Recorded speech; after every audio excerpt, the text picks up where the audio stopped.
The atmosphere this whole week, incredible. It's hard to describe in that stadium full of the fans and all the love. So Belinda Bencic won a single point on Sobeys Stadium, and for the first time in 7 days, 12,500 seats forgot how to breathe. The Philippine flag stopped waving midair. The chant that had rolled through the concourses since Tuesday flattened into a hum. And on the baseline, favoring her right ankle, 21-year-old Alex Eala looked up into a wall of red, white, and blue and mouthed a single word toward her people. What she said into the microphone 40 minutes later in Tagalog is the reason this video exists. 6 days earlier, Eala had been lifting her first WTA title in Washington. The next morning, she woke up ranked 20th in the world. Toronto was not supposed to be a hangover. Toronto was supposed to be the encore, the first WTA 1000 of her career, where the tournament itself, not just her fans, had put her name on the poster as the 25th seed. Then the draw dropped, and something happened in the streets of the Greater Toronto area that the National Bank Open did not see coming. Within hours of the bracket going public, roughly 3,100 tickets moved. That figure, reported by Now Toronto, was not spread across the fortnight. It was concentrated on her session days. Filipino families in Mississauga, Scarborough, Brampton, they did not wait to see if she would win. They bought the room. By her round of 32 match against Katie McNally, Philippine flags were hanging off pedestrian bridges outside the venue. Inside, the 12,500-seat main court was packed for a 25th seed playing in the second round, a scene the WTA 1000 circuit rarely sees for anyone below the top 10. And that is when the pushback started. Ahead of the round of 16, Belinda Bencic reportedly issued a warning that ricocheted across Facebook groups and Reddit threads. If she was walking to the line to serve, she said, the crowd did not need to cheer. She was, in her words, too old for mind games.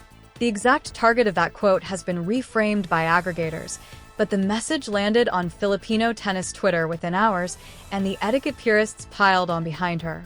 Some commentators accused Filipino supporters of not knowing tennis. Some Filipino fans, caught between pride and embarrassment, started apologizing on Reddit for their own community. The room, in other words, was already loaded before a single ball was struck. Here is what actually happened when the match began. Bencic, the 12th seed, Tokyo Olympic gold medalist, the woman who had lifted this exact trophy in Toronto back in 2015, took the first set 6-4. Then she did something colder. She took the second set 6-0, 57 points to Eala's 36. On the other side of the net stood a 21-year-old playing her 5th match in 9 days, on an ankle that had already flared in a 2-hour and 39-minute war against McNally 48 hours earlier. That is the direct factual record. And it matters because the story being sold by aggregator channels, Bencic silences Eala, collapses the moment you compress the timeline.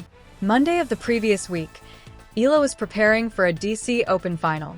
Sunday of that week, she was holding a trophy and rising to a career-high 20th in the world.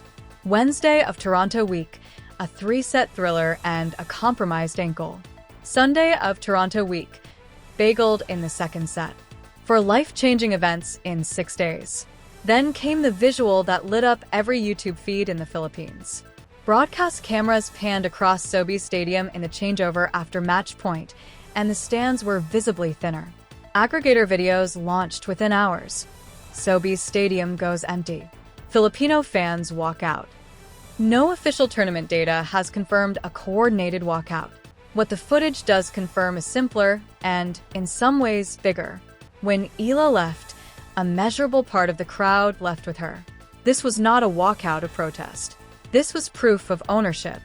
Those seats did not belong to the National Bank Open. Those seats belonged to her. And this is where the mainstream tennis conversation has been quietly wrong for 2 years. The people who filled Sobeys Stadium with Philippine flags were told again and again that they were a novelty, that they would fade the moment Eala hit a real ceiling. Instead, they were the first to see what the rankings only caught up to in August. They bought the tickets before she was seated. They filled the bridges before she was famous. The tennis world is not discovering Alex Eala's fan base. Her fan base discovered her first, and the tennis world is finally reading the receipts. Then came the moment that reframed everything. Standing courtside after the loss, Eala turned to the sea of flags. In the on-court interview 2 nights before, she had already given them the line that would trend across TikTok. Someone in the crowd, she said, had told her they wanted to be Filipino for a day. In the press room that Sunday night, she went further. In Tagalog, she said the words that cut through the noise. Even in the rain, even in the heat, they are still here. She did not cry about the scoreline. She thanked her people in her own language on a Canadian WTA 1000 stage. The most damning validation of that crowd did not come from a Filipino commentator. It came from the woman who had just beaten her. Belinda Bencic is not a random opponent. She is a Tokyo Olympic gold medalist, a former top 5 player, a Grand Slam quarterfinalist, and a returning mother who reclaimed a WTA 1000 semifinal in the same week she ended Eala's run. When she walked into her own post-match press conference on August 9th, she was asked about the noise. Her answer, per the press transcript circulating on the r/tennis thread, was this: she never really minded it because when she used to play Serena Williams a couple of years ago, it sounded a lot like that. Read that again. The player who silenced Alex Eala in Toronto compared the crowd she faced to the loudest, most iconic fan base in the history of women's tennis. That is not a compliment offered lightly by an elite European professional. That is a Tokyo gold medalist telling the tennis establishment, in the most careful diplomatic language available, that the atmosphere Filipino fans built inside Sobeys Stadium was on the short list of the most intimidating environments she had ever walked into. The etiquette purists lost the debate the moment Bencic opened her mouth. The 3,100 tickets are the number that should be haunting tournament directors right now because it is a business signal, not a sentimental one. A 25th seed in a diaspora city moved a WTA 1000 gate in the hours after a draw dropped. That has happened for Serena. That has happened for Osaka. It does not happen for players ranked outside the top 20. Cincinnati is next. After that, the U.S. Open begins on August 30th in Flushing Meadows, where the Filipino-American population in the New York tri-state area dwarfs the diaspora footprint of the GTA. If Toronto was the preview, Queens is the takeover. And the WTA has a decision to make. Does it lean into loud, flag-waving, non-traditional fan bases claiming space in a sport that has spent a century policing its own silence? Or does it try to enforce the old etiquette on a market that just proved it can fill the building? Eala is the test case. Every tournament from Cincinnati to Melbourne is watching how this question gets answered. The bagel was real. The second set on Sobeys Stadium is now in the WTA archive as 6-0. Eala did not win a game after her ankle betrayed her. 24 hours later, she posted from her phone. No apology. No spiral.